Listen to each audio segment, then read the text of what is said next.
नाशिकच्या गंगापूर धरणाच्या पाणलोट क्षेत्रामध्ये मुसळधार पाऊस कोसळतोय। मुसळधार पावसामुळे गंगापूर धरण हे 90% भरलेलं आहे। गंगापूर धरणातून 8,428 क्युसेक वेगानं पाण्याचा विसर्ग सुरू झालाय।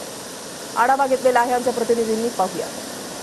नाशिक शहराला पाणी पुरवठा करणाऱ्या गंगापूर धरणाच्या पाणलोट क्षेत्रात आणि नाशिक शहरासह परिसरामध्ये सुरू असलेल्या मुसळधार पावसामुळे गेल्या 2 दिवसांपासून सुरू असलेल्या या पावसामुळे गंगापूर धरणाच्या पाणी पातळीमध्ये वाढ झालेली आहे। आता गंगापूर धरणातून पाण्याचा विसर्ग जो आहे तो नाशिकच्या गोदावरी नदीपात्रात करण्यात आलेला आहे। परिणामी नाशिकच्या गोदावरी नदीमध्ये देखील पाण्याची पातळी जी आहे ती वाढल्याचं आपल्याला कुठेतरी पाहायला मिळतंय। त्यामुळे नाशिकच्या गोदावरी नदीला देखील पूरसदृश्य परिस्थिती जी आहे ती निर्माण झालेली आहे।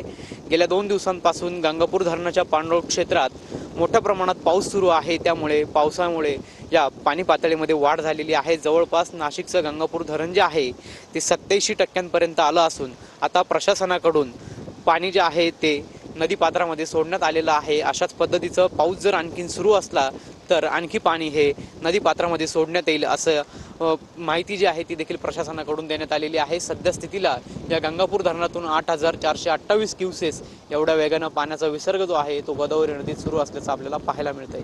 कॅमेरा पर्सन आकाश येवलेसह पवन येवले, TV9 मराठी, नाशिक।